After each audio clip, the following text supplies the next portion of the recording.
call to order. Please stand for the salute to the flag. Freeholder Bobadilla, will you please lead us in the salute? Pledge allegiance to the flag of the United States of America and to the republic for which it stands, one nation, under God, indivisible, with liberty and justice for all. Remain standing for a moment of silence.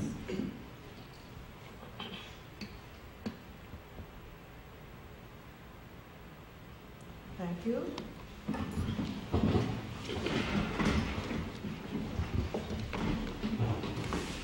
I have before me certification from the clerk that this meeting is being held in compliance with the Open Public Meetings Act. Roll call, Madam Clerk. Freeholder Beasley, absent.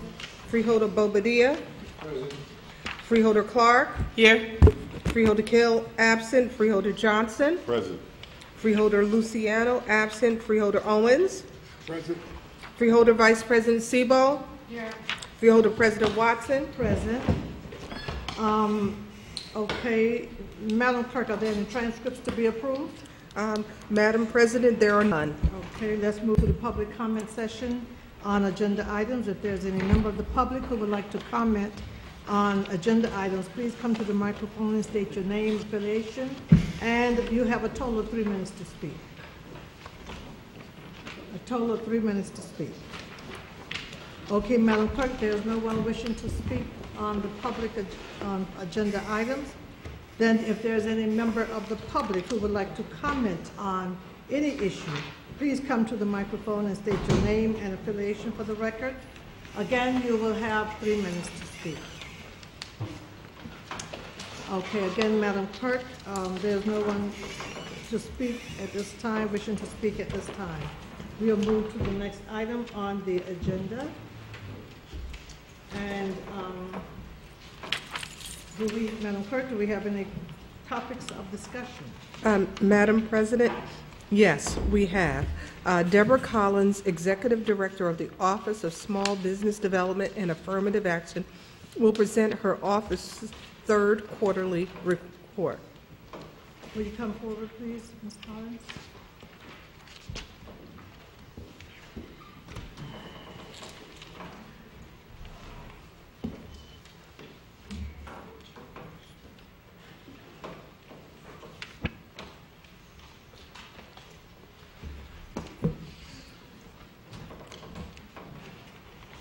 Okay, Mr. Abramovich, will you please introduce Ms. Collins to give her report?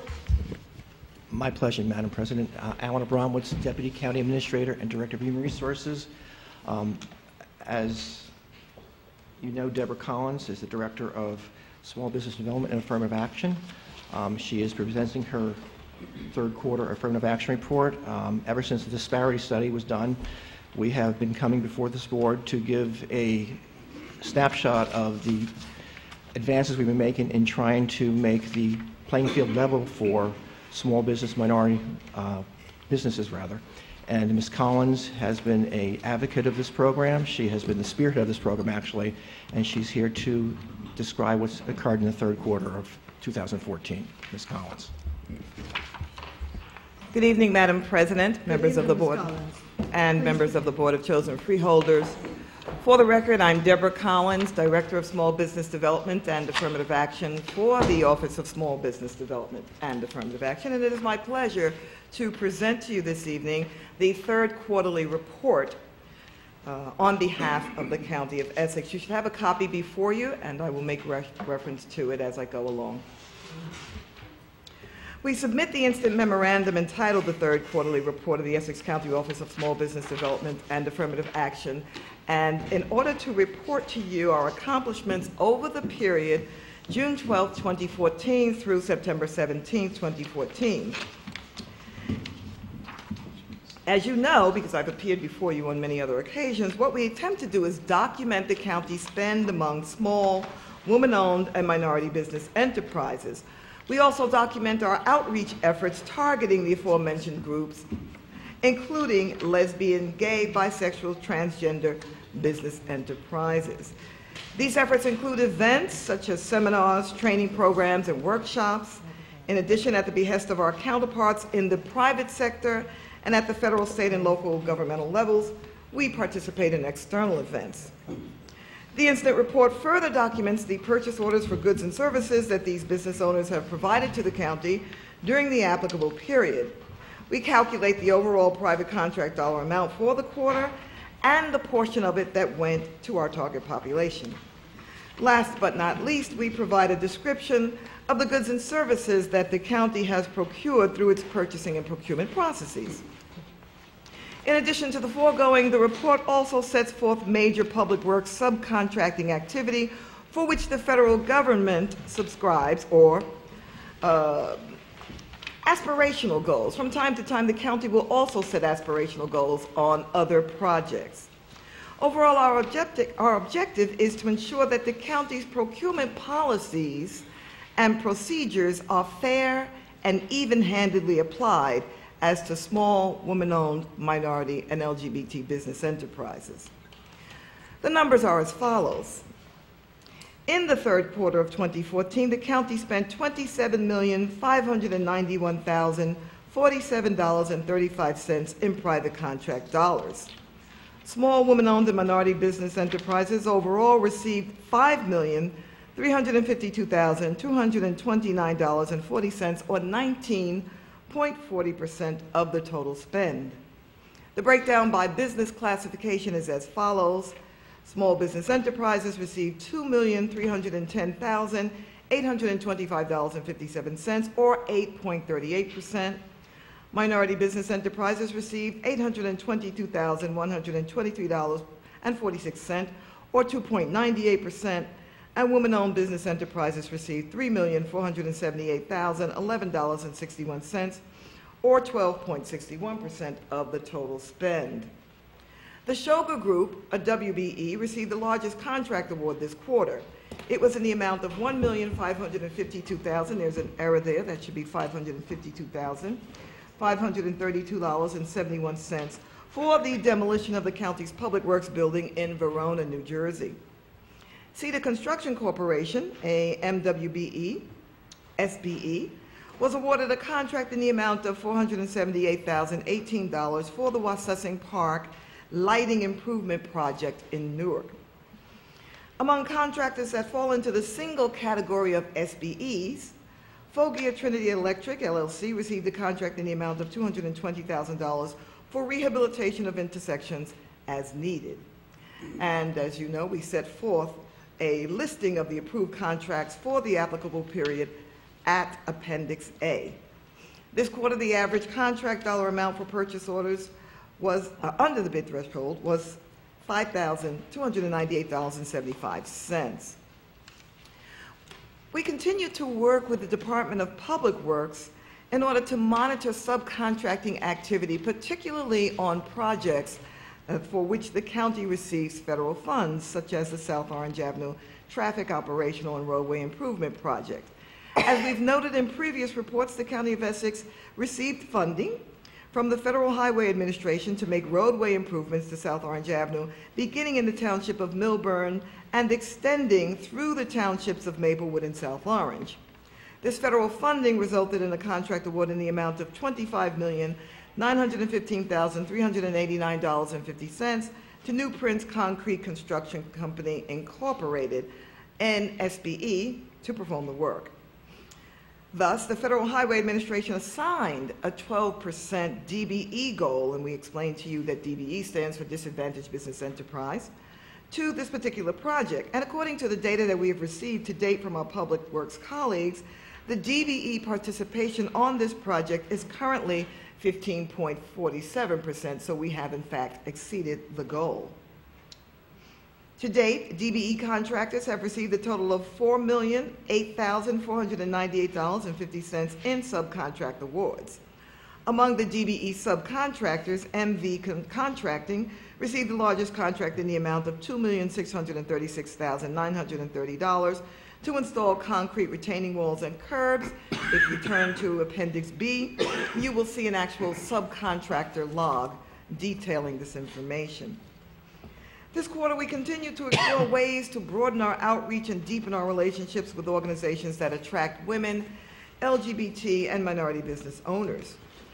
Toward this end, we responded to an inquiry from Freeholder Brendan Gill regarding the efforts we've made to, quote, acquire membership lists of various minority organizations that might help to identify qualified businesses to compete for county contract. I want to just pause for a moment to let you know that recently we attended the Congressional Black Caucus down in Washington, D.C., where we heard a presentation by the executive director of the National Black Chamber of Commerce, who mentioned to us a fact that I think people often either disregard or fail to consider, and that is that over 94% of African American businesses in the United States are sole proprietorships, which means in effect that they do not have any employees. So I want us to factor this in as we talk through some of the challenges that the county faces in implementing the recommendations flowing from the disparity study. So in that memorandum to Freeholder Brendan Gill, we quoted a representative of the NAACP, National Association for the Advancement of Colored People, of Maplewood and the Oranges, who stated the following, quote, our national bylaws do not permit us to share our membership list.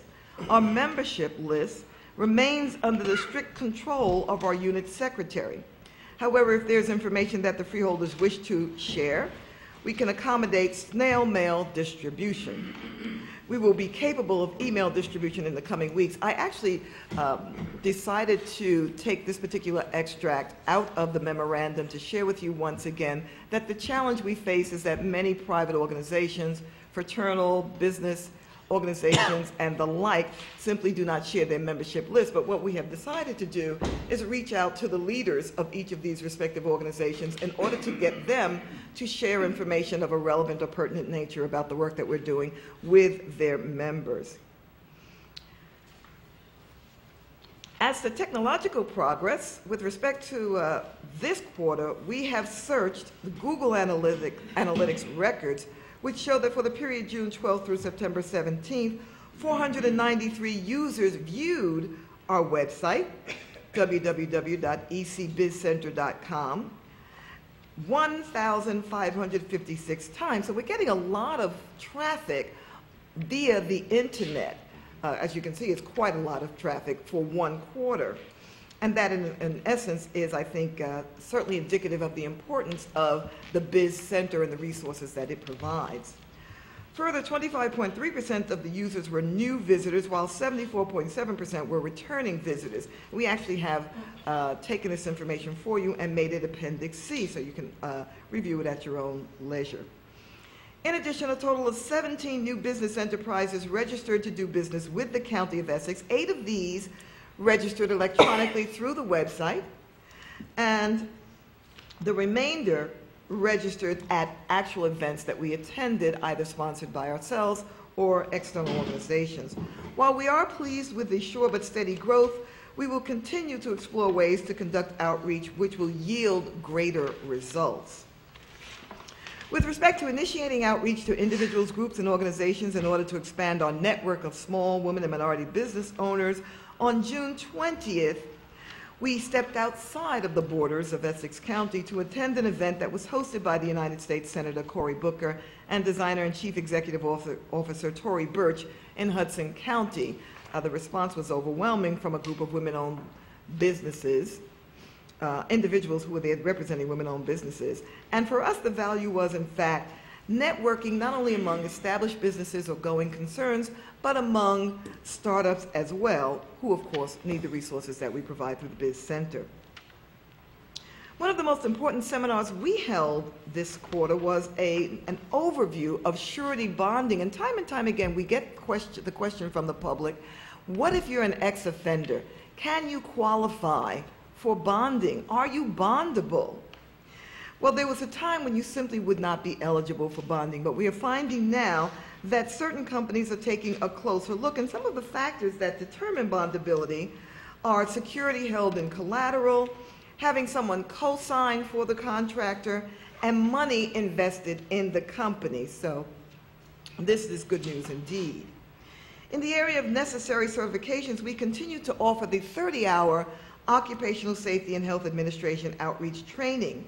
For a period of 1 week, July 21st to July 25th, 12 contractors attended the training sessions, and all of them passed the certification examination.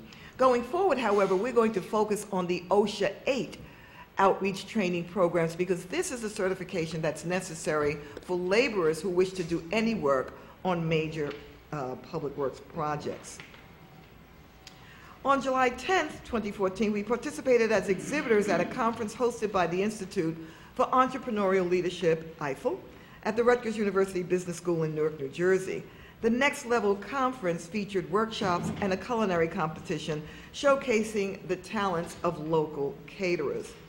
In sum and substance, this quarter we've continued to foment relationships with local bankers who support our entrepreneurial efforts.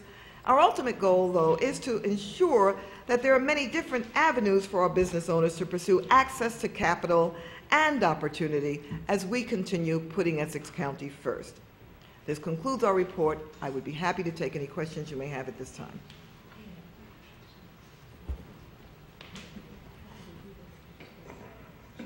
Okay, thank you. Freeholder, Vice President Sebo. Thank you very much. Again, Deborah Collins, I'd like to commend you for the excellent report you give to us on a regular basis.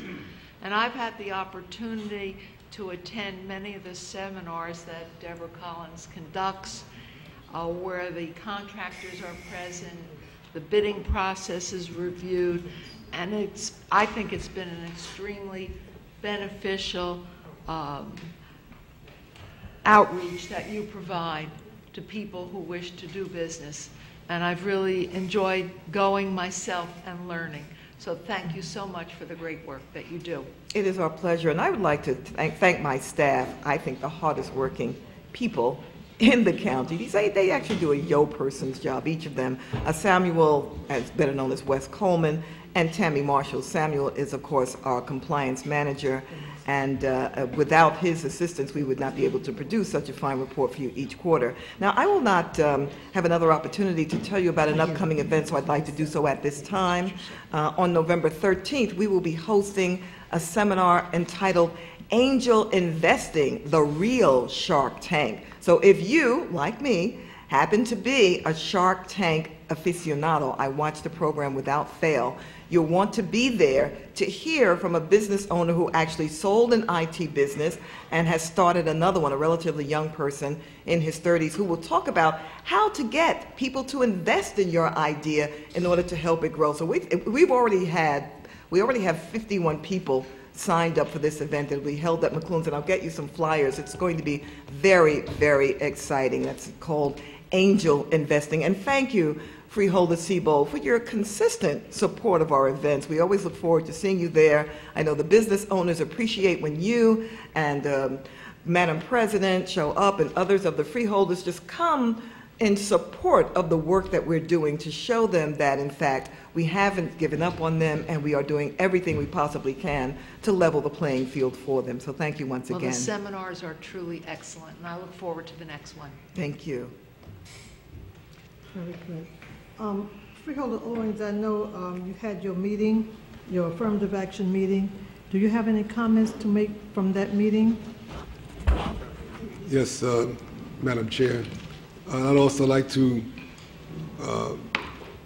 express my feeling toward Freeholder, not Freeholder, but Deborah, who is excellent at the program that she runs for the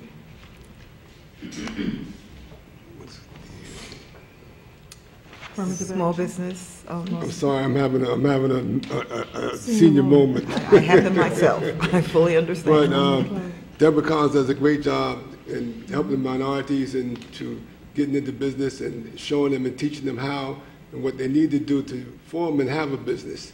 And I can only say that I'm proud to be associated with her and doing whatever I can also to help minorities in this type of work that they do. And Deborah, to you, you do an excellent job, and I'm very proud of you. Thank you. Thank you. Thank you so much, Freeholder Owens. Additional comments, Freeholder? Yes. Freeholder Johnson? Thank you, Madam President.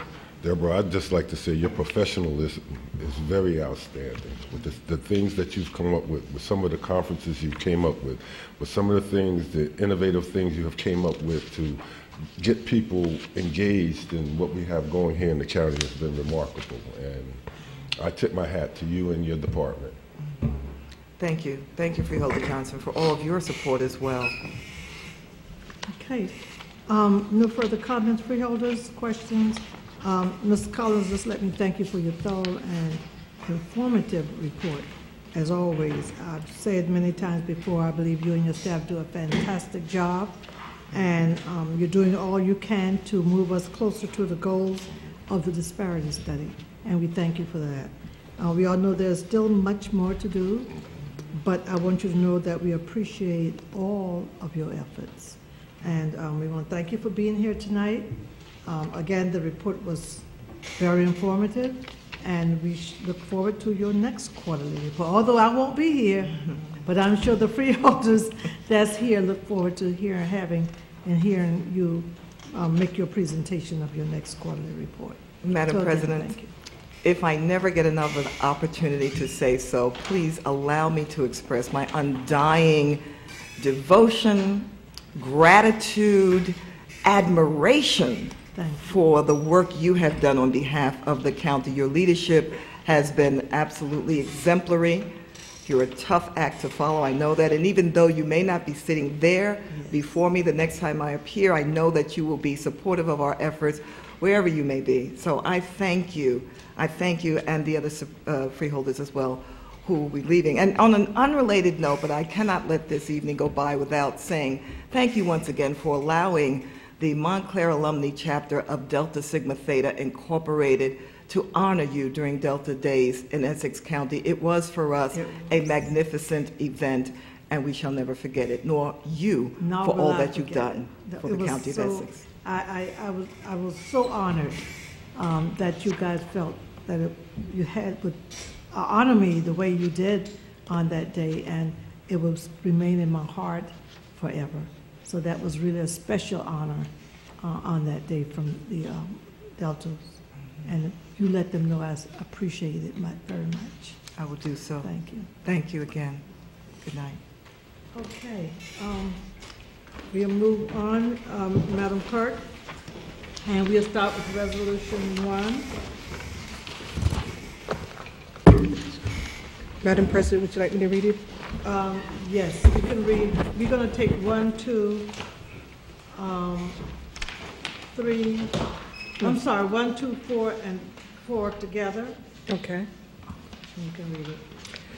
Resolution 1, Department of Economic Development, Training and Employment Division of Housing Community Development Grant Amendment with the United States Department of Housing and Urban Development for the reprogramming of $900,000 Community Development Block Grant. Resolution 2, Department of Economic Development, Training and Employment Division of Housing. Madam Clerk, Yes. let me change. I see that we have representatives from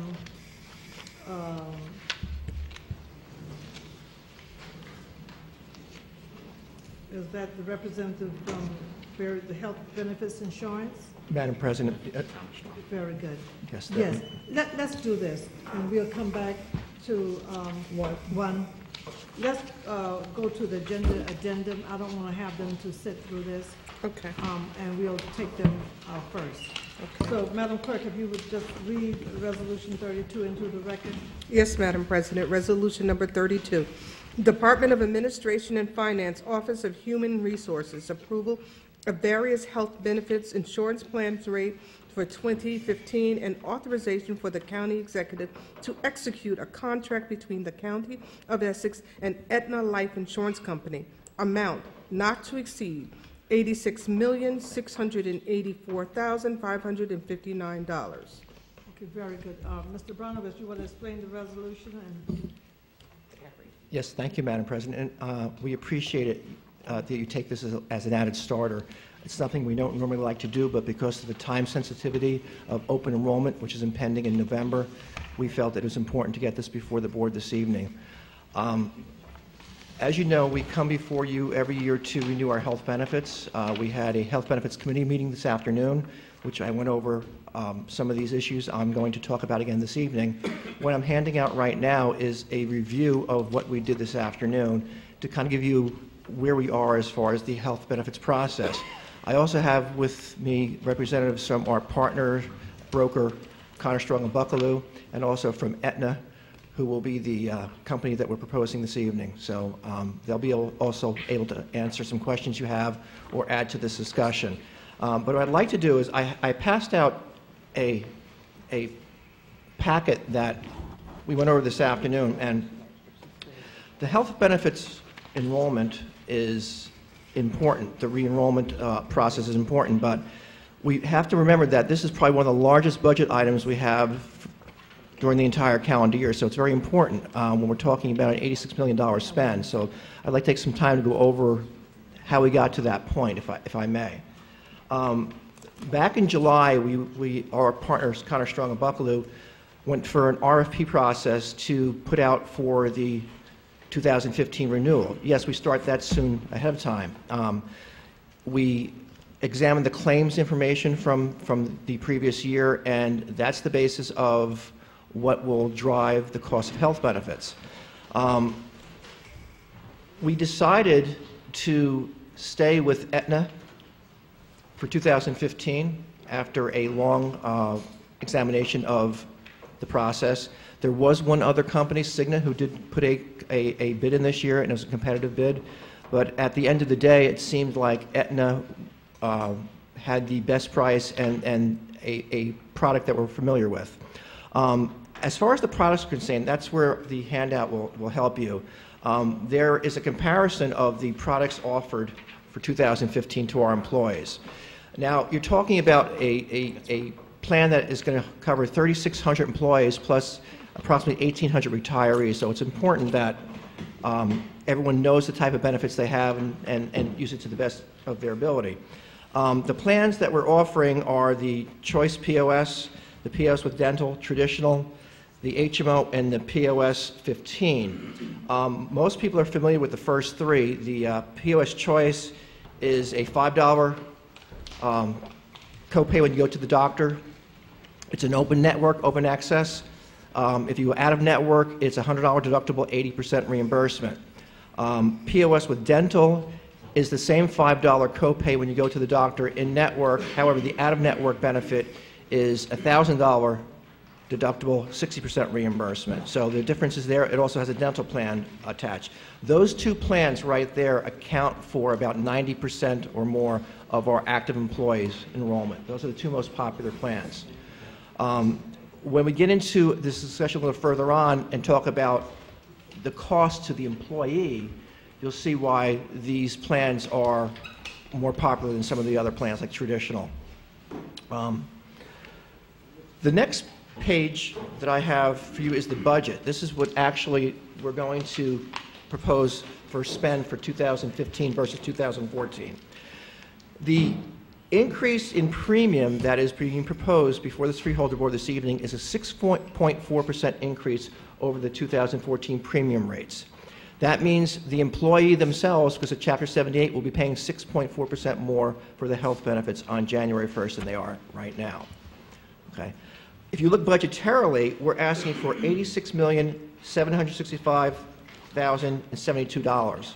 Hang on. I need to stop? Yep.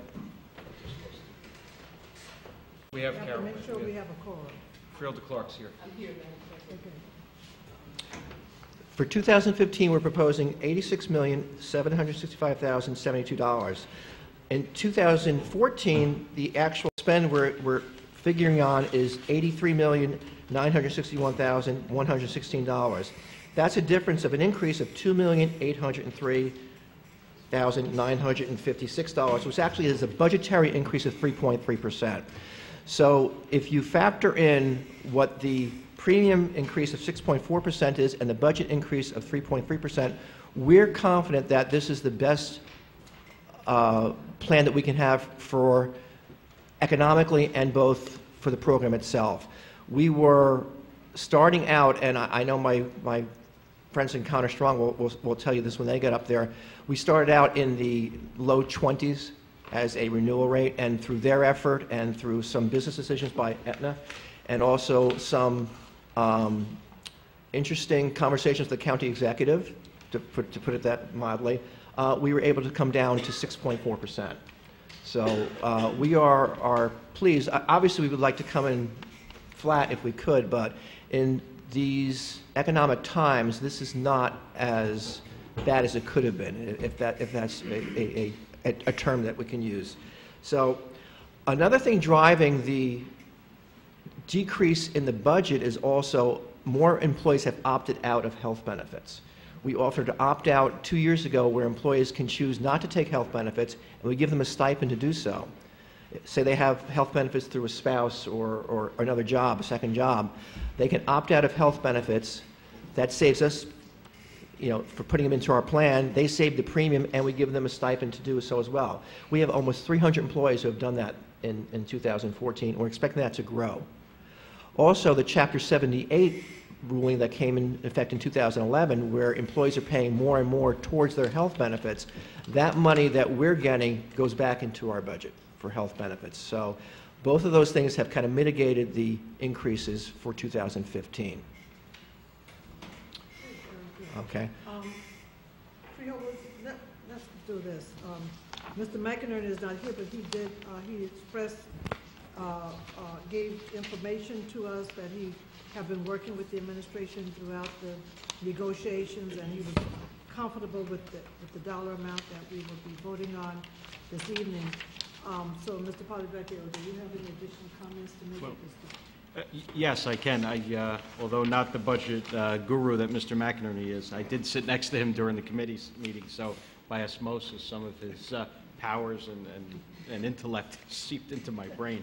One of the things I took away that Frank mentioned was, by comparison in the private sector, he noted that the typical increases are more in the 10 to 12% range. So even the gross 6.4% increase is favorable. Then when you take a deeper look and realize that the net increase is just over 3%, when you, as Mr. Bromwitz said, you factor in the opt-out and the increased Chapter 78 contributions, that 3.3% is really, one of the historical lows that we've had over the past number of years, where you've seen things in the upper teens and almost the 20s in terms of annual increases. So this is one of the better and more favorable renewal years we've had.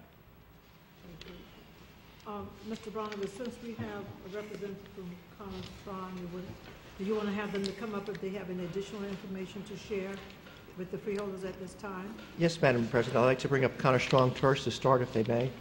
Tammy Brown.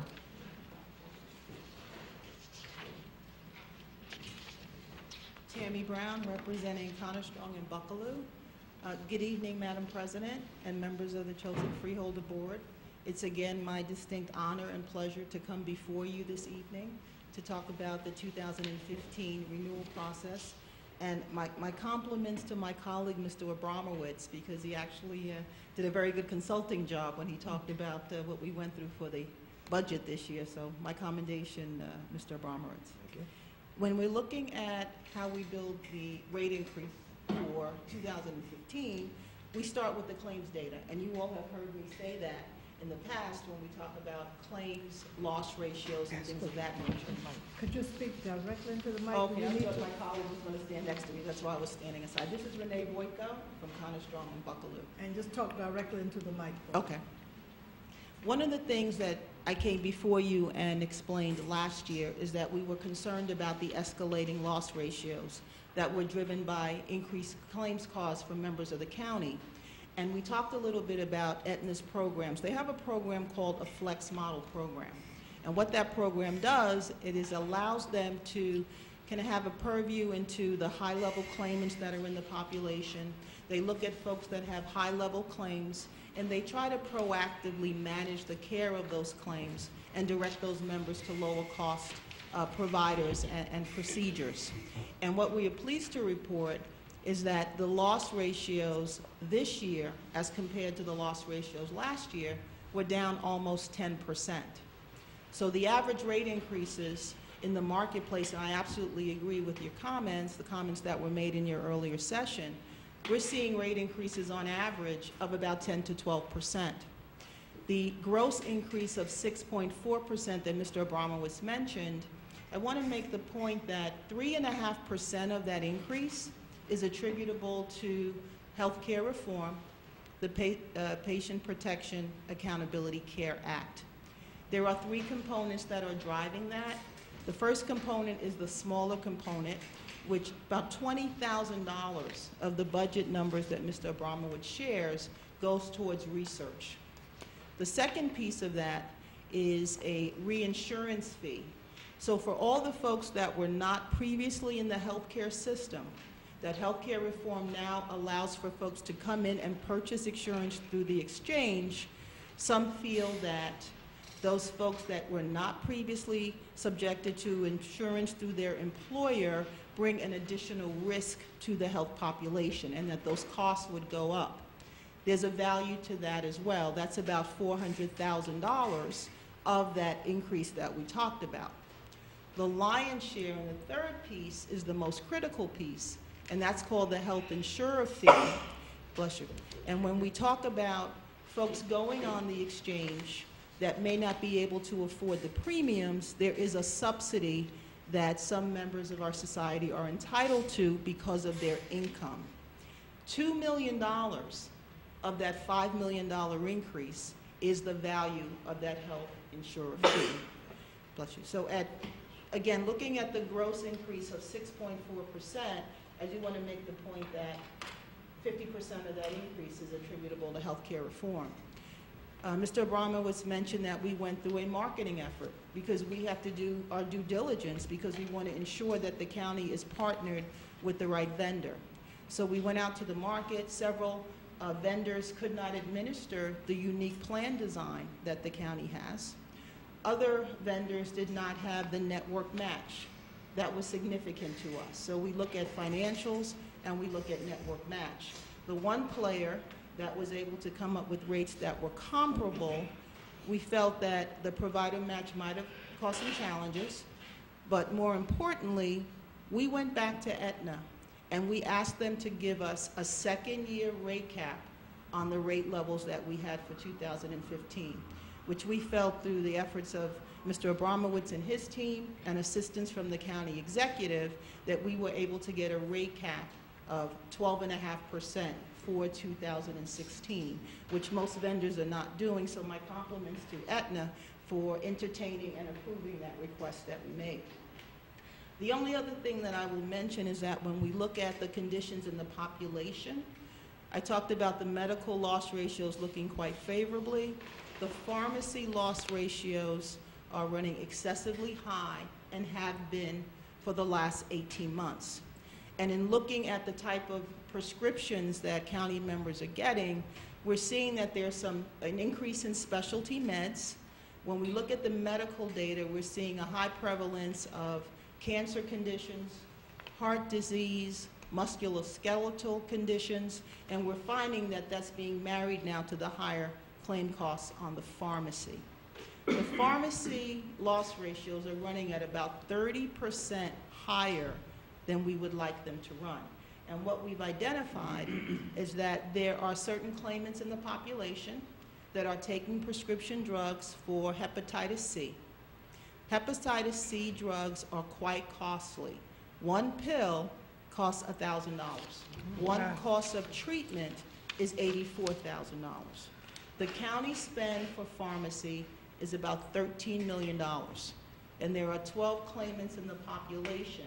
Their claims total $750,000 out of that $13 million. I don't share this with you to alarm you in any way. I share this with you because we have access to that data. As the county's consultant, we do our due diligence to find out what's driving costs, and we work with our vendor partners to see what we can do to mitigate that cost curve. The last thing that we looked at, and we want to share this information with you as well, is that we always look at the state health benefits plan because we want to compare the cost from the state to the commercial carriers. And because Aetna was able to reduce their premium increases, and Mr. Abramowitz alluded to this initially, when you start out at 20, the state health benefits plan is going to be cheaper. But when you negotiate 20 to 6.5, The state plan is $2.5 million higher than the commercial plan with Aetna. So in evaluating all of this data and all of these facts, we are pleased to present the recommendation that the county continue to partner with Aetna at the 6.4% gross increase and accept the second-year rate cap of 12.5%. So I would be very happy to take any questions from the board. Very good. Freeholders, questions?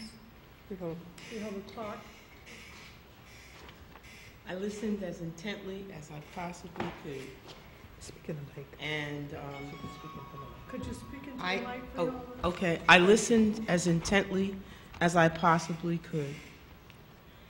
And I am normally your most vocal and normally your harshest critic on the board.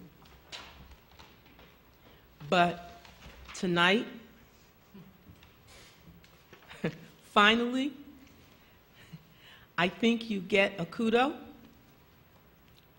You do not get a harsh rebuke from this freeholder tonight. I'm not saying that I know the most about health benefits because, quite frankly, everyone knows that I'm the special ed freeholder whose benefits challenged. Ironically enough, I'm benefits challenged when it comes to certain things. But I guess, like some people, when you have a deficit in one area, you probably are really sharp in another one. And so for some strange reason, I just seem to have gotten this whole increase piece and understood it.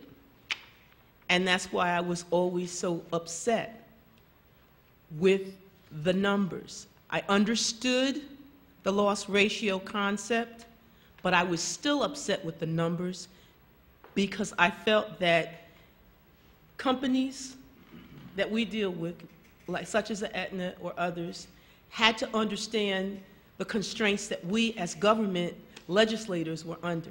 If we had caps, I did not understand why others did not feel that they should have to at least understand our limitations and then meet us where we are and then kind of work with us. So I'm happy to hear that that's what has happened. It just was ironic that at this year's NACO conference, who should be the key and prime sponsor but Aetna? So as you know, I think I shared that with you guys. I shared it with Alan anyway, and I shared it with my colleagues when I came back, that I had a lot of conversation with Aetna when I was in New Orleans. And I mean, a lot of it was over this very issue. So the cap that you're talking about, does that, in other words, it spans 2 years, meaning what we see as this increase and what we see as next year's likely increase, the 12 is the aggregate, or no? The 12 is the second year, not That's to the exceed- aggregate. Right, not to exceed for year 2. Okay. So if the numbers, if we run the numbers and the numbers come out to be 9, then Aetna will only get the 9. If we look at the numbers and they come out to be higher than 12.5, we will have a conversation about that as well. Excuse me. Okay. Could you speak directly into the mic? Oh, I'm Maybe we sorry. need to pull it up a little? maybe if we lifted Lift the it mic. a little? No. Yes. She's tall, so you have to bring it up Lift to it a her. little for her, please. Okay. And I think my colleagues who are here and who are going to be here next year get it. I think they're taking it all in like sponges, so I'm sure that they get it. But fortunately, they have Mr. Abramowitz, who's still going to be here as the guru to help shepherd them through it. I also hear you about when you shared with us the bulk and the lion's share of the loss ratio, where it's coming from, and the linkage. So that was a perfect segue into this next question, which is a la wellness. And since you're already beginning to compile data, you know, you have aggregation of data. So now we have to figure out then what do we do with this data? Mm-hmm. Obviously, you can't make the condition go away. Obviously, people are taking what they're taking or doing what they're doing to help sustain themselves mm-hmm. and mitigate whatever health challenges they have to the extent that they can. So now the only thing that we can look at is the well population, mm-hmm. and since you're able to kind of identify based on the pharmacy needs what some of the physical needs of our workforce are we doing anything to assist with wellness? Are we doing anything to say, are we getting our annual checkups? And guess what? Not only are we're saying get them, we're going to pay for them. Mm-hmm. Are we saying that we have some off-site clinics? Because that was the big conversation at the conference, that counties around the United States have wellness clinics connected to their county that a person can go to. That helps a lot. If an employee knows that they have some place that they can go, and everything is kind of tied in, because you know your insurer, everything's kind of tied in, and you know that everybody is keeping up with their visits, not just them, but their family and their children, and to make sure that you have your, like, I just got my tetanus shot, and we're due for it every X amount of whatever, and I'm gonna get a flu shot, you know, because we should try to, and are we doing the whole wellness thing? Because that actually is gonna save us money, if I'm not mistaken, correct, Alan? You're correct. Yes. Tammy? Yeah. I just want to first commend you and commend the board for the questions that you bring before us. My mom always used to say iron sharpens iron. So I absolutely appreciate your comments and your feedback. And you know, we do our due diligence, and again, we are just honored to be the county's consultant, so I appreciate that, and thank you so much. Mm-hmm. As it relates to health and wellness, your comments could not be more timely. We are actually working with Alan and his team on a wellness committee, and we've actually pulled folks in from the county, from different departments, different levels, different experiences, to kind of come up with what does the county's wellness brand look like? What do we want that? What is the look and feel of that? How are we going to engage our vendor partner to assist in paying for some of the things that we need to do to promote wellness? How do we educate county members? A key point that you just mentioned, getting physicals.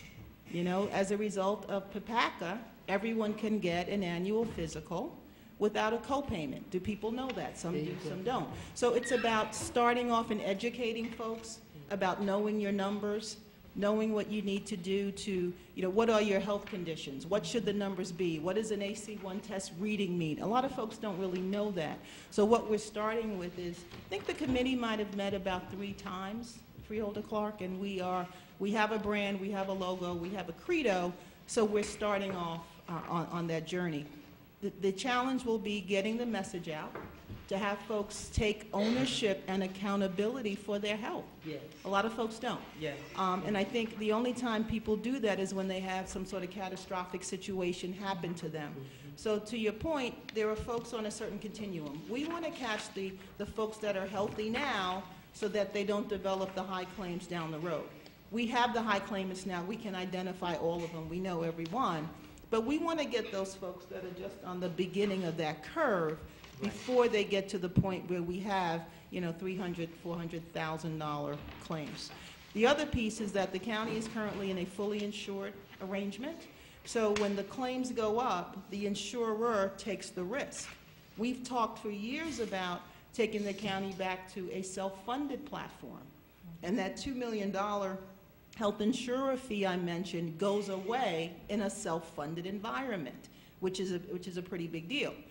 But we want to make sure that the claim cost is stabilized before we make the transition to a self-funded platform, because then it becomes the county's dime. The vendor takes a different role. They no longer take the risk, they pay the claims. So this is part of a longer strategic plan that we are working on with Alan and his team. Madam President? Before we move, for the record, Freeholder Luciano is present, Madam Clerk. Okay, and did you still have the floor, and after you've finished, I'll call on Freeholder Bobadilla. Okay. I just, thought, briefly lost my train of thought. You said self-funded platform is something that you're looking at down the road, and that's something that I think, well, the county will have to decide that, how they want to handle it, because one unfortunate situation could be catastrophic. So I would just say, and as you're looking to transition, maybe the county might want to look at some form of a hybrid, because you may yet have to have some kind of catastrophic policy in place, just in case, to protect you. Self-funded with a stop-loss provision Stop is what loss, you're yeah, describing? something. So yes, I That's would absolutely then agree. you can move forward with and breathe and not have to worry about, Well, we call it a sleep sleepless insurance. night. Yeah, exactly. Sleep insurance. Exactly. But the other question is, what kind of provisions are you making for when the Cadillac plan issue with the Affordable Care Act hits? I'm looking at the look on your face, Yeah, Alan. great question. And that says, why'd you bring that one up, Carol, right? Okay. Through Madam President, we're hoping it goes away, actually. That's yeah. the provision we're making, unless you want to speak more to it. Yeah, again, 2018 is a long ways away. I mean, we have introduced lower cost options. So if folks migrate into those options, then the amount of the Okay. Cadillac tax So will be it's far diminished, enough but it is very much on the horizon. So what we've done is we've looked at projections, assuming that rates increase 10% a year until 2018, that Cadillac tax is going to impact the county, and it's going to be pretty significant. So between now and then, we need to talk about promoting migration into lower cost options. But Okay. it's a great point. A Yeah. lot of counties and labor groups are wrestling with that because the cost is high, because the benefits are very rich, and the demographic of the folks in the plan are more likely to incur claims. So it's a Well, big as long as the bargaining units here understand what you're up against, because they're going to have to understand it, and as you grapple with and wrestle with possibly figuring out how to create some kind of a monetary savings by going from one type of paradigm to another with stop-loss provisions. There's a lot of different things that you can do, I guess. Through you, Madam President, actually, the Mr. Labor Bonowitz? Roundtable is an important portion of our negotiations, and every time we do a presentation or propose a change, we go before the Labor Roundtable. Tammy had mentioned the state health benefits. We go every year and propose that as an option, and every year it's declined, but we have to have labor involved because this affects our employees, so obviously. Okay, Well, Freeholder- Madam President, thank you. You call the Freeholder Bobadilla? Yeah, thank you. You did mention that we had a decrease in our loss ratio. Now, what factor has impacted that decrease the most? Yeah, I think it's a matter of the medical management that Aetna is doing for the members, the efficiency of the care, directing the members to in-network providers where the costs are lower. I mean, we are seeing that as well. So, and members are getting smarter as well because they're going into in-network providers. They're getting their testing. Chapter 78 has had some level of impact on members because now that we're paying for the cost of our benefits, it has a different value, and there's an increased focus from a member perspective. And another question is, there must be a projected fiscal impact of self-funding strategy. What's the dollar value of that projection, and how many years out is that projection? So great question. When we look at fully insured versus self-funding, and this comes back to Freeholder Clark's point, in a self-funded environment, you have to have some level of stop-loss protection. So if you think your claims are going to be $1, you need to have protection that enters in when the claims become $1.25. Because Aetna was able to reduce their fully insured increase so significantly, self-funded was not as competitive as a fully insured environment. So every year what we're going to do is we're going to compare the self-funded claims against what the fully insured premium is, because the challenge again is it's a cash flow mechanism, self-funding, which is great. You pay as you go. You don't pay the dollar every month times the number of heads. So if the experience is better, you pay as you go. The challenge is that if the experience blows up, the county is responsible for that blow up until that 25% threshold that I described. So every year when we look at it, we negotiate with Aetna and we compare fully insured to self-funded. So I'm sure you remember a few years ago when the county's claims were escalating. And I was up here presenting 22%, and we talked about that. That was not the time to recommend self-funding, because I wouldn't want the county to take on that responsibility. Now that the claims are now managed by Aetna, the claim costs are going down, now we're going to look at self-funding a little bit more seriously, especially because of the impact of that health insurer fee of $2 million. So hopefully I answered that question. Well, yes and no. Okay.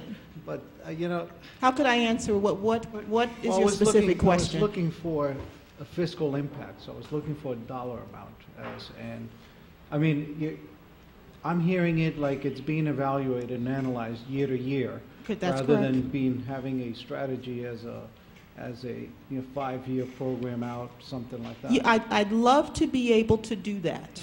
Mm-hmm.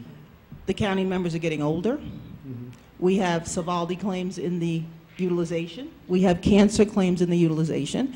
And as long as we feel that the risk is getting greater, we can't recommend self-funding. We want the insurance company to take that risk. So unfortunately, I can't tell you what the county spend is going to be or the county utilization is going to be. We also need to look at, is Aetna going to continue to be the partner for us every year as well? Because if the rates are too high, if we find challenges with service or networks, we're going to look at the other vendors that Alan mentioned. Self-funding will always be an option. We will continue to bring it before the board.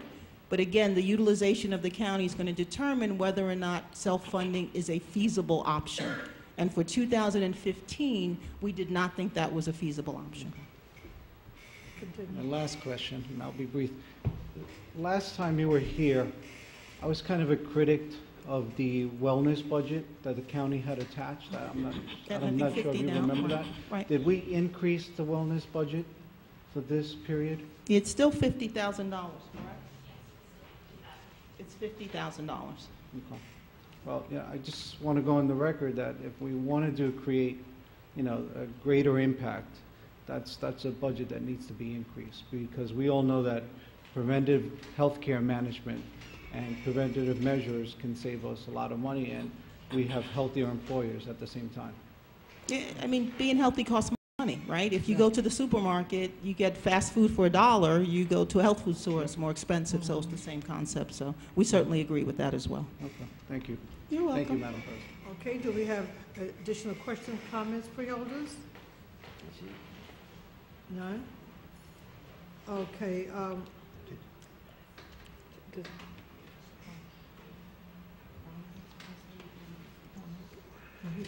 Mr. Abramovich, you don't have any additional comments at this time? No, Madam President, No. but I would like to introduce the Aetna representatives, if you would. Okay, that's good. Okay, thank you, Ms. Brown, and certainly your presentation was excellent. Thank you as very much. always, and we appreciate the questions that you give to the freeholders from their questions. It's been our pleasure. Thank you very much. Okay. Thank you. Okay, Mr. Abramovich, now you want to introduce someone from Aetna? Yes, we have David Norton and Tracy Pingalore from Aetna. I'm David Norton with Aetna, Director for our Sales and Service team. First, I want to thank you for your continued business and support. We appreciate the opportunity to serve your employees and their families. I also want to commend Mr. Abramowitz. He's a champion for the city or the county for its fiscal efforts, but also a true advocate for the employees, going to bat for them. So I want to recognize him for that. Oftentimes creates a bar and a level of service expectation that we need to strive to achieve, and we continue to do that for all of your county members. So thank you for your business. I also want to introduce Tracy Pingalore, our account executive.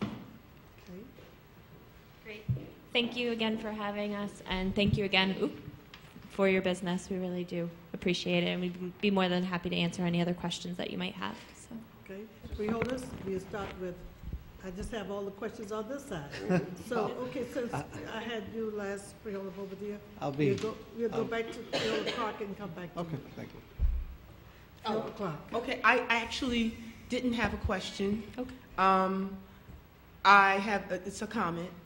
I think that your company is, you're men and women of your word. You stood before thousands of people and told them that, you know, you wanted Aetna nationwide to be viewed in a certain way. You appreciated county business, and you wanted to be partners. You said then that you were looking at ways to try to partner with counties to reduce costs. You've done that. You've not only reduced the costs, but you put a cap in place. That's a good thing. If we can come in at a similar number that we came in this year, next year, and begin to really get a hold on that, that'll be great. The other thing, there is one question.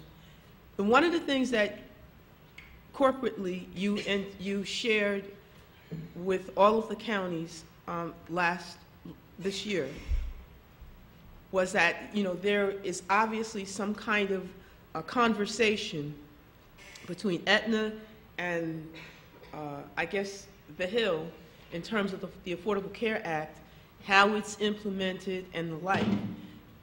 As the Affordable Care Act goes forward and as it changes and gets tweaked and everything else, do you see that piece of legislation as a help in bringing down the cost of health care as it relates to companies like yourself?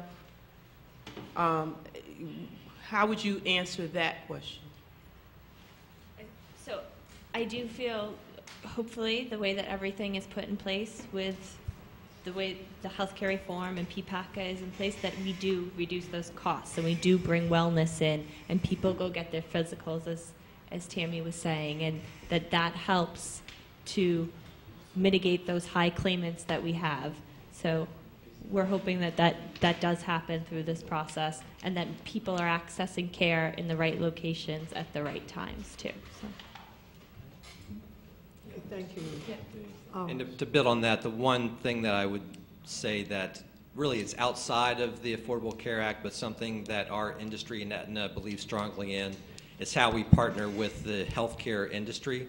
So working with hospitals and providers to really change the model from the fee-for-service model where you pay for every service that's done to really start paying for quality and treatment of a person from beginning to end and saying, how does that care continue? And that's the data exchange that we have with providers and really where Aetna is investing heavily and where we feel our value brings a lot to the county. Gotcha. Yeah. You know, the first time I sat here, I think the rate was 13 plus. And so when I look at 6.4, I think that we've made significant progress in the negotiation of our contracts. And I'd just like to say that, you know, taking that into consideration is, I feel as though looking at the plan offerings, you know, we haven't dropped off much in our plan offerings, and I think it's been kind of robust, Speak into so the to speak. mic, please, Freeholder. I'm sorry. And it's been kind of robust, and I'm just glad to see that the level of service provided has not decreased. Thank you. Thank you. Additional questions, comments, Freeholders? No comments, no questions? Again, David, Tracy, thank you for coming this evening. We hope to see a great year with Aetna in 2015. Thank you very much, and congratulations on your tenure, and commend you as well. Thank you. Thank you so much. Thank you. Thank you. Congratulations. Thank you. Okay, Freeholders, no further questions or comments. Do I have a motion and a second to take Resolution 32? Do you want to vote? You want to vote, Carol? Oh, I definitely will. But please sit down. Do I have I need a mover and a second. I'll move it, Madam President. I tell you, I can't believe it. I know you can't believe it. I'll move Clock motion and Freeholder Bobadilla second. Let's roll call right quick. Yeah, before something happens. Freeholder Beasley, absent. Freeholder Bobadilla. Yes. Freeholder Clark. Yes. Freeholder Gill, absent. Freeholder Johnson. Yes. Freeholder Luciano. Yes. Freeholder Owens. Yes. Freeholder Vice President Siebel. Yes. Freeholder President Watson. Yes. So moved. Motion carried. Okay, thank you again. Thank you. Okay, Freeholders, we're gonna take 1, 2, 4, and 5 together. And wait. 1, 2, 3, 4. No, we have 5. We're good. Okay. You're going to take 1, 2, 4, and 5 together. We'll read it into the record at a later time. Freeholders, do you have any questions or comments? A motion, I'm sorry. Do I have a motion and a second to take resolutions 1, 2, 4, and 5? I'll move it. Moved by Freeholder Siebel. Do I have a second? I second it. Second by Freeholder Owens. Discussion, question, comments, Freeholders? No questions, no comments. Roll call, Madam Clerk. Freeholder Vice President Siebel. Yes. Freeholder Owens. Yes. Freeholder Luciano. Yes. Freeholder Johnson. Yes. Freeholder Gill, absent. Freeholder Clark, absent. Freeholder Bobadilla, absent. Freeholder Beasley, absent. Freeholder President Watson. Yes. So moved. Okay, let's go with Resolution 6 and 7, and we'll read them into the record at a later time. Freeholders, question, comments, and we are on Resolution 6 and Resolution 7. Question, comments, Freeholders? Roll call, motion. I'll move it. Moved by Freeholder Vice President Siebel. I'll second it, Madam Second President. by Freeholder Luciano. No further question, comments, roll call, Madam Clerk? Okay. Freeholder Johnson. Yes. Freeholder Luciano. Yes. Freeholder Owens. Yes. Freeholder Vice President Siebel. Yes. Freeholder Beasley, absent. Freeholder Bobadilla, absent. Freeholder Clark, absent. Freeholder Gill, absent. Freeholder President Watson. Yes. So moved. Okay, we'll take 8, 9, 10, and 11 together, Madam Clerk, and we will read it into the record at a later time. Okay.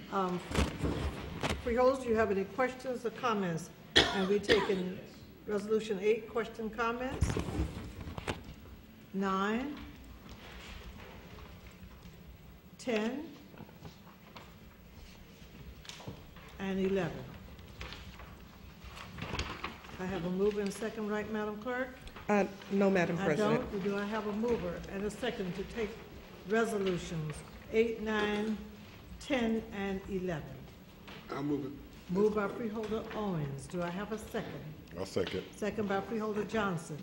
No questions, no additional questions or comments, Freeholders? We taken 8, 9, 10, and 11 together. Okay, let me get, you need a few minutes, Freeholder Clark?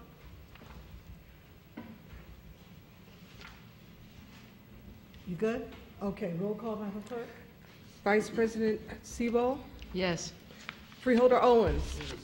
Freeholder Luciano. Yes. Freeholder Johnson. Yes. Freeholder Gill, absent. Freeholder Clark. Yes. Freeholder Bobadilla, absent. Freeholder Beasley, absent. Freeholder President Watson. Yes. So moved. Okay, freeholders, let's go with resolutions, commendations, resolutions 12 through 26.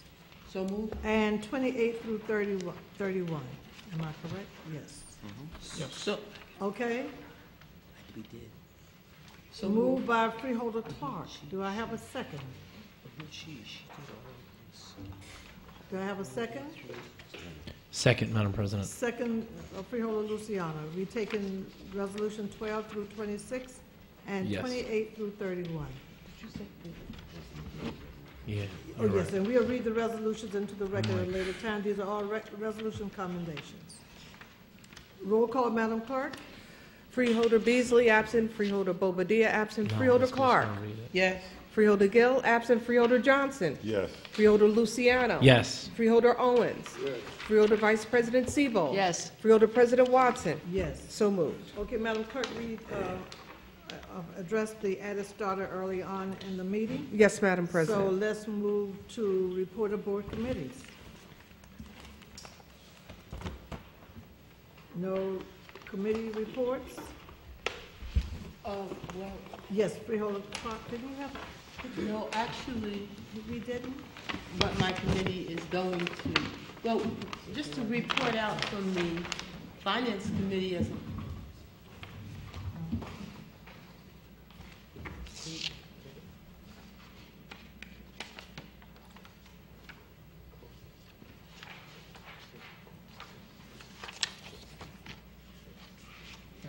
I'm sorry, Freeholder Clark. That's all right. Just to report out from the Finance Committee as a whole. That's good. That would be good. Just to let everybody know that there's a handout that I think that you received. Your 2014 budget recommendation reports. Does everybody have it? Yes. Okay. That was this report, Freeholders. They should have it. We went over that today in our meeting. We went over the 2014 budget update and an overview of a quick overview of the 2013 audit. By that, I meant the AFS, which was the annual financial statement. The annual financial statement is that document that really gives you the audited numbers for all of 2013. You don't have that document for 2014 yet because 2014 has not been totally closed out, but you will have it. And that will obviously give you your footprint, if you will, your financial footprint for 2015, for your 2015 budget. What we were told, we did not have the audited or the unaudited document before us, but we did have the accountant, our auditor, Mr. Facone here, to share with us information and insight. And what he shared with us was that our 2014 footprint was based on our 2013 numbers, and there was not a huge difference, which is why we know what our adjusted column, on your sheet you have an adopted column, 2014, you have an adjusted column, 2014, and then you have what's actually current. The column that says 2014 collections was up to date based on today, as of today. And then your projected numbers are based on up to December 31st to close out this year. There's one number that jumps off the page at you on your very first page, and that is the federal participation numbers, and it's under the Division of Welfare. That is because we do not have that money in yet. But based on the way things have trended over the years, we should have it in by the end of December. One of the questions I asked was, well, how do we float that? Because this is fluid, meaning that it needs, money is coming out every week to meet expenses. In the past, we would have had to float a TAN, which is a tax anticipation note, to cover it. This year, we do not have to float a TAN to cover it, meaning that the financial position of the county is such that we are able to absorb this until the money comes in. Madam President said, well, you know, exactly what, you know, she wanted a little bit more specificity on that, and the answer was that we were in a comfortable enough position that it was not going to create a hardship, and that it would then be placed back into that area that it was taken from, so that there would be no diminution, or there wouldn't be any negative balances there. Everything would, those accounts would be made whole, and that was good. And so the other ones that you see some disparities in or discrepancies in, there was nothing necessarily to be alarmed. I shared with them that while we are not the financial experts, Mr. McInerney was indeed there, Mr. Falcone was there, Mr. Shalal was there, Carmen was there, Mr. Palavecchio was there, Norm Willis was there, Mr. Willis was there, our CFO. So we had all of the relevant players there this afternoon, and we are on target to hit our revenue projections and possibly exceed them. The good news was that we exceeded our revenue projections last year by $5 million. So, and that all goes to surplus, and that's a good thing. And we're on target, if all goes well, to not only hit our revenue projections, but hopefully exceed them for 2014. That is a good thing, and hopefully you will not be strapped with a budget that's too out of whack for 2015, and hopefully, you know, the property taxes won't be impacted too severely by it. So that completes my report, Madam President. I want to thank you for creating the Finance Committee. I hope that Freeholder boards in the future keep the Finance Committee. I hope the Finance Committee meets and does its due diligence, because in my opinion, my humble opinion, it's probably one of the most important functions that we have and that we do as freeholders, and that is to take care of our fiduciary responsibilities. Because nowhere on the budget is there a line for any administrator to sign. Absolutely. On the budget is our signatures. On the audit is our signatures. So we are the fiduciaries for this county. So when we make decisions for a $700 million budget, we should know what we're doing, and we should do our due diligence. So thank you, Madam President.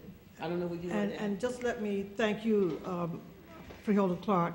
But certainly when we discussed the Finance Committee, putting a Finance Committee together and making sure that we have that committee functioning with this Freeholder Board, that I was privileged to share as the chair of this body.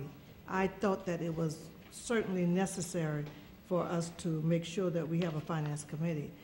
But I think with all of that being said, we have to acknowledge the administration, because we monitor the numbers, we monitor the spending, but if they didn't do their due diligence, if you didn't do what you're supposed to do on the end of managing this county, we wouldn't be in the position that we're in. So I think with the team that we have with the Freeholder Office, freeholders, and with the administration working together the way we work together, this county would not be in the financial condition that it is. And I can say that you wouldn't find many counties that have a closeout year the way we will be closing out this year. So please give the administration my regards in reference to how we take care of county business and understand our due diligence from both ends. You know, we have to remember what our role is as freeholders, and then what the role of the administration is, and then working together, we can make things happen for this county, continue hopefully. And I'm sure that in the future, the freeholders that's coming on and the leadership that's coming on will understand why Carol and I, when we discussed the Finance Committee, why we felt it was necessary to have such a committee to be a part of all the other committees that we have. But I think this is one of the most important committees. As Carol said, that's your reason for being here. That's right. That's why we are here, to oversee and monitor what's going on. So again, I want to thank the freeholders for what you've done over that past couple of years, how you carry yourself as freeholders, and you're to be commended. Don't start me to crying, because Carol, we're going to start crying before December 31st. Okay. All righty, but it was good working with all of you. Like, very, and of course our attorney sitting next to me. It was. You're not saying goodbye already. No, I'm are not you? saying goodbye. Oh, I just have to start now saying goodbye. So. all right. So when It's too soon. when it's time, it's too soon. Okay, we won't start saying goodbye tonight, though. But it was a good report, Freeholder Clark, and thank you. Yeah. And Madam President, if I could, please tell the county executive that this is probably one of the first times, Alan, you can attest to that I really didn't fight with the healthcare people, and that's because something tells me he did the fighting for us before they even got here. I'm almost positive of it. And so thank him, tell him thanks for fighting that fight so we didn't have to, and so that he could save the people of Essex County some critical dollars, some dollars that we'll be able to put to good use someplace else, especially in your 2015 budget. So tell him thank you from us on the board. Through Madam President, I will do that. Yes, very Thank good. you. Thank you. Okay, let's move to, do we have any other board committee reports? If not, let's go to the legislative reports, written communications, new business. We'll come to the public comment session. Do we have anyone from the, yes, Freeholder,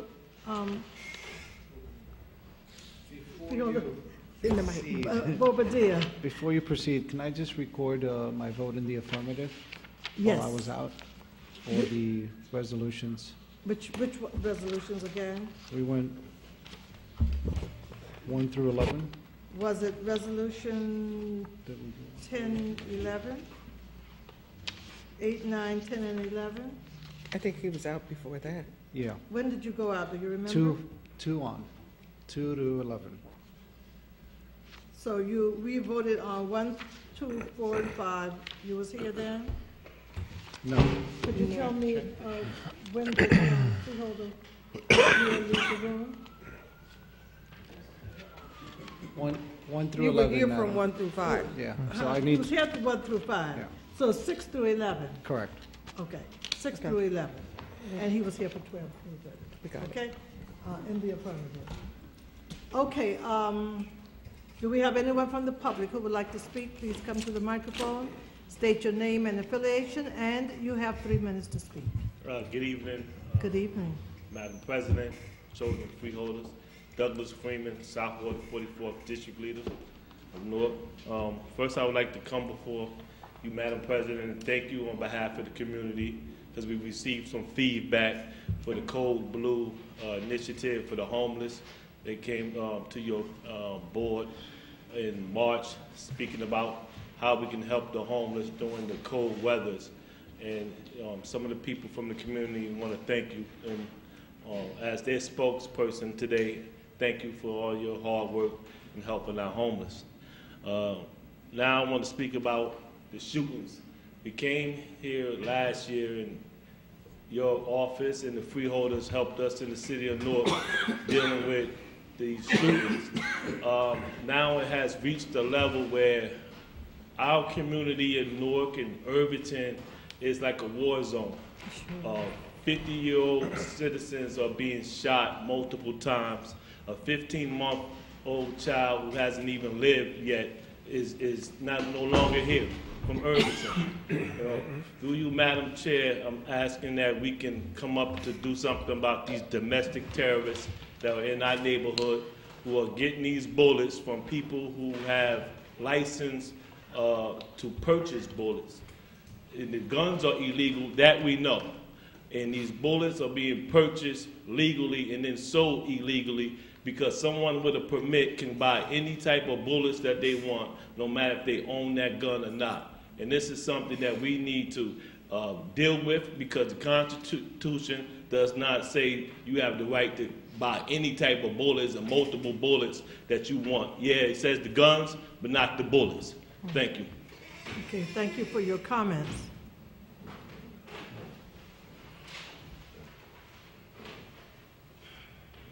Good evening. Good evening. I'd like to thank the board, first of all, First, for... would you place your name My on the name is record Mr. for me and your Aquilino address? Camacho. I'd like to thank the board, first of all, for allowing me to Would speak. you give us your address, please? My address is 689 16th Street, Newark, New Jersey. Okay, very good. But I'm Thank speaking you. on behalf of the Township of Irvington and Sanaya Cunningham Camacho, who was my granddaughter. Okay, I agree with everything the young gentleman here just spoke about, because that was actually my spill to say to you about how the bullets that are being brought for guns that are not registered are being sold illegally. You have whoever that has registered guns for, let's just say, a Glock, and they come to buy bullets, but they also buy bullets for 45 without showing the permit or the registration of that gun, and just by saying, oh, it's home, so they can buy these bullets and they give them right to them. I'm proposing that something be done where if you want to buy these bullets, you have to put the license number of the gun registered on paperwork that you're buying these bullets, when, where, how, and what for. That should be mandatory for anybody that's holding a gun. Also, I would like to speak about the blight and the way the community is just sitting very, very, how can I put this? Dead zones. You have certain pockets, which you might as well call dead zones. 19th Avenue, 22nd Street, dead zone. 21st Street in Avon, 21st Street in Madison, where you got a school right down the street where kids play every day back and forth, dead zones. These are zones that where when you go down the street, the bushes are overflowed in the street. So you can stand on Avon Avenue and look down 21st Street or down 22nd Street, and you can't see nothing from either side because the what you call that, excuse me? Shrubs is completely covered, everything. So you have nothing clean there. It's easy to stash guns. It's easy to run up in lots and hide things. And these are how these guys are doing these things. You know what I'm saying? I mean, that's basically what I wanted to speak about. And I was hoping that something can get done. Thank you very much. And thank you for sharing your comments with us. And certainly, we normally, if you ask for questions, we respond to you in writing, and that's why we ask for your name and the address, and we will respond to you in writing based on your concerns. Okay, thank you. Do we have anyone else from the public who would like to speak?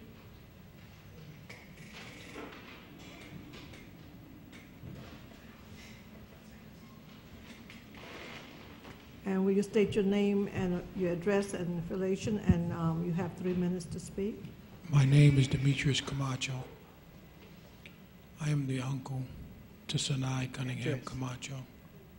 Did you give me your address? My address is 12 Bertha Avenue, Union, New Jersey. Okay, thank you. I am here presently not only on what the two young men have spoken early about. I can vouch for both of them, as I myself has a carrying permit to purchase anything I wish to have. They don't ask me what I'm going to use them for. And if I can get them that easy, we can purchase all the guns we wish to have. But when you can gain access to the bullets, that will give them more power for Stray to even go anywhere in which they can go. I'm now less of a niece. My heart is broken. My mother's heart is broken. My nephew's heart is broken. The entire family is broken in pieces. To have a 15-year-old child, 15-month-old child, die in the parents' arms just from playing in their own living room. I don't know what the plan is. I don't know the answer. I'm coming to the people that have answers, or the people that can get an answer, or the people that can do something about this. There's no reason why I should have had to bury a 15-month-old child. There's no reason in the world that these guns is running through Essex County the way they're running. The answer is amongst us, and there's nothing being done right now where people is walking down the street scared to walk down their own streets. I'm for more police. If that's what it takes, I'm for it. Whatever it takes. But whatever we decide what we're going to do, it won't bring my niece back. Somebody who has the power to make the decisions, please make a decision for me. Because I can't do this.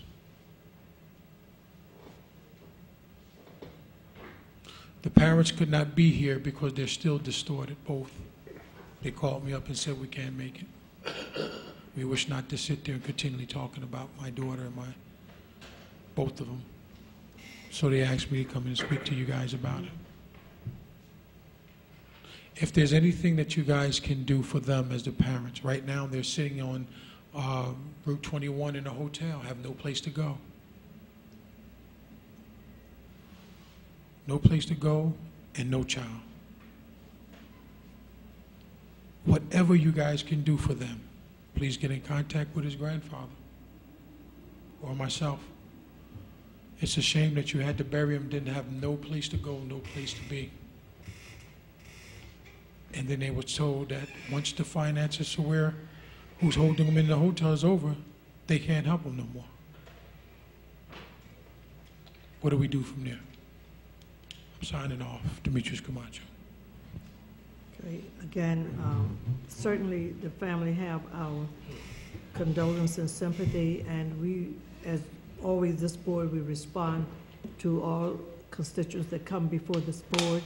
We will respond to you in writing to let you did ask the board to look into certain things, and we will respond to you to let you know if and what it is that this board could do. Okay, again, thank you. Thank you. Can I leave this with the freeholders? Yes. Thank you. Okay, freeholders, we can go into our freeholder comment session.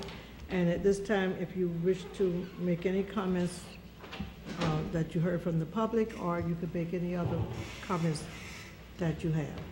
Freeholder Clark. Obviously, condolences, and you know, there really aren't words that can articulate what you're going through as extended family or family, and what the parents are going through. You know, were eloquent in the way you presented it.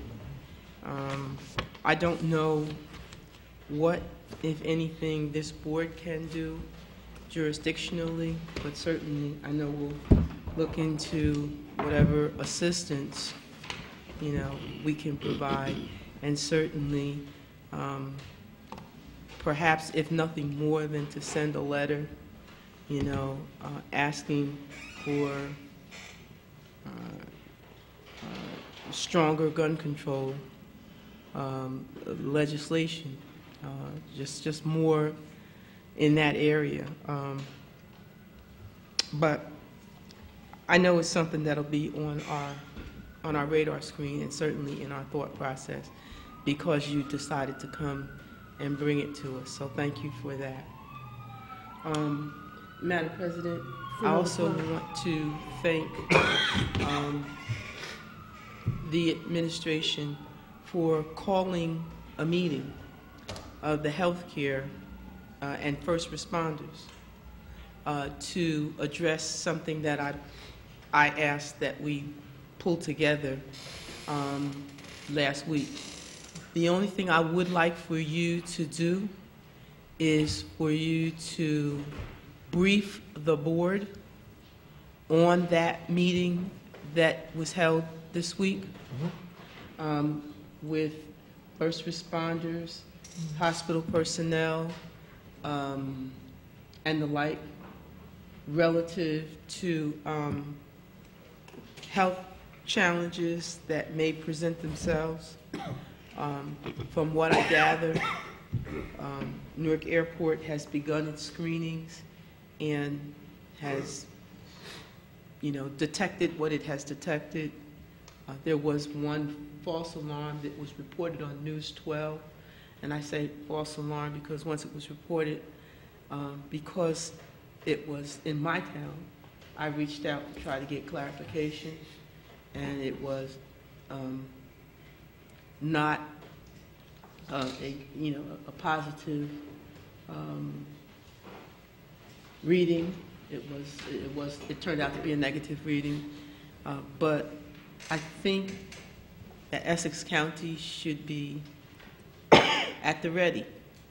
I understand that some of our area hospitals do have some of the equipment that they need.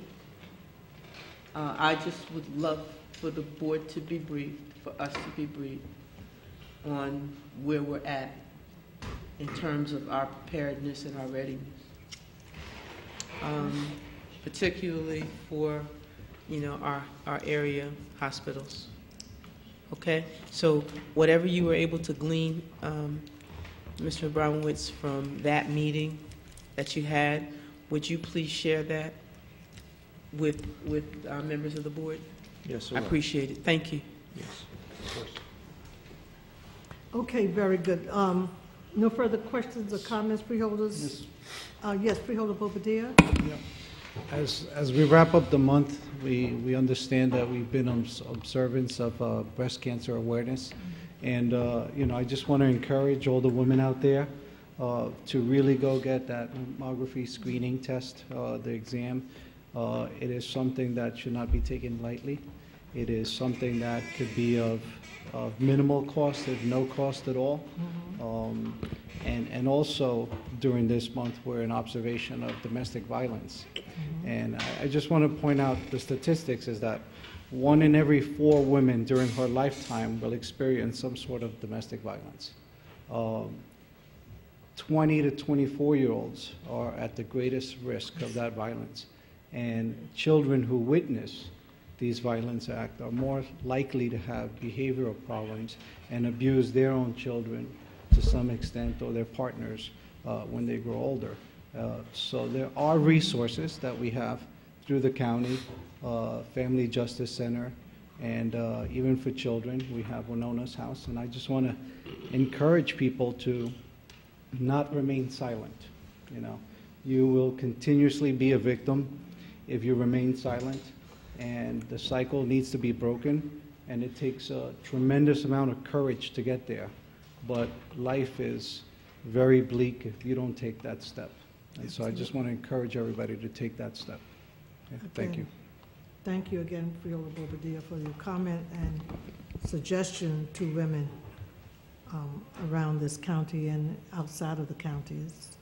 Again, both issues are very prevalent with women today. Do we have any other comments, freeholders? None? Okay, we have our freeholder questions that came before the board at the last meeting. Freeholder Clark wanted to schedule a meeting with the Recreation Oversight, and I have before me the Recreation Oversight Committee is October 29th at 2:00 p.m. Freeholders, if you are on this committee, we ask that you make every effort to attend the Recreation Oversight Committee meeting. Ordinance number 4, Freeholder Clark, Rufus Johnson, and Bilal Beasley raised a host of concerns about the ramifications and complications that the towing authorization in this ordinance might cause. And the memo was sent to the administration on 10/16, and the response came back on the 22nd. Also, the county administrator, Ralph Shiala, stated that he would provide the board with a comparison of the wording of the previous and proposed ordinances and explain how municipalities have handled the snow removal towing in the past. That response memo was sent out, and we did receive a response on 10/22. It should be in your package. And Freeholder Clark asked that a new non-rubberized floor be installed in West Side Park. The memo went out on the 16th. The response today on the 22nd should be in your package. And also Freeholder Clark, under other business, requested a work session to discuss the readiness of the county Newark Airport and local hospital regarding Ebola. So freeholders are able to respond to constituents. And I think that information is in your package. All the freeholders, you should have received it in your package. And let me just make a comment on the Code Blue. We are finalizing what we need to do with Code Blue, and we will be making a public announcement very soon. As soon as we finalize everything, we will make a public announcement letting you know that the county is taking a part in the Code Blue program to assist the homeless residents of Essex County. So do we have any other comments, Freeholder? Freeholder Owens? Madam Chair, I hate to go back on something that was already spoken, but the young man, I can't walk out here and not let him know that I personally have compassion for him, and I'm very sympathetic to what happened with him. And I feel that if America can put a man on the moon and bring him back, we can stop guns and bullets from being, and people being killed this way in this country and in this state. And I hope that if anything ever comes through this board while I'm here, I'll certainly be voting in favor of doing anything we can to stop the shooting and the killing in the city of Newark. Thank you. Thank you. I concur with you. It's something that is prevalent in most of our urban cities, not just in Newark, but it's in most of our urban cities, that we're experiencing this type of violence. And I think we've had several, not workshops, but several sessions trying to figure out what is happening in these communities and why we don't seem to get a handle on it.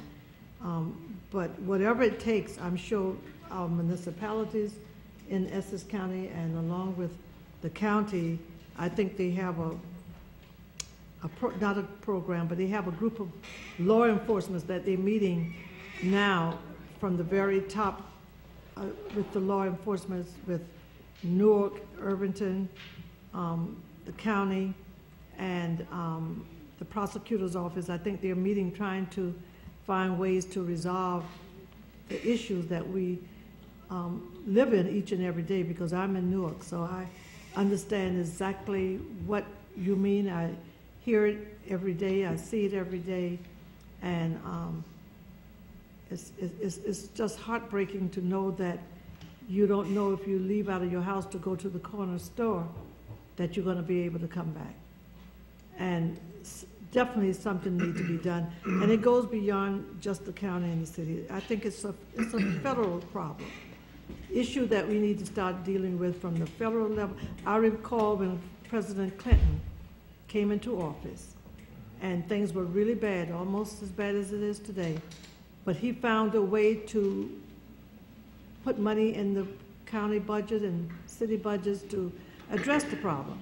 So maybe that's what we need to do. We need to go to the president of this country and let him know that there's a need that's beyond what the municipalities are facing as far as dollars, because they can hardly meet their own budgets the way things are today. So I think it's a challenge for all of us to see how did President Clinton find a way. He found a way to make it happen, and the cities became decent again. And now we're back to where we were years ago. So we certainly hear you, we sympathize with you, and whatever this board can do, we certainly will be supportive of it. We're just waiting to see what's coming down, what they are going to be recommending to us. But we do sympathize with the family, not your family, but families every day. There are families that's mourning and crying for their teenage kids, babies. It's just, you think you were living in a third world country when you live in urban cities. So again, I rest my case. I normally don't respond, but I had to respond to you this evening. Okay, so if we have no further business, then do I have a motion to adjourn? So moved.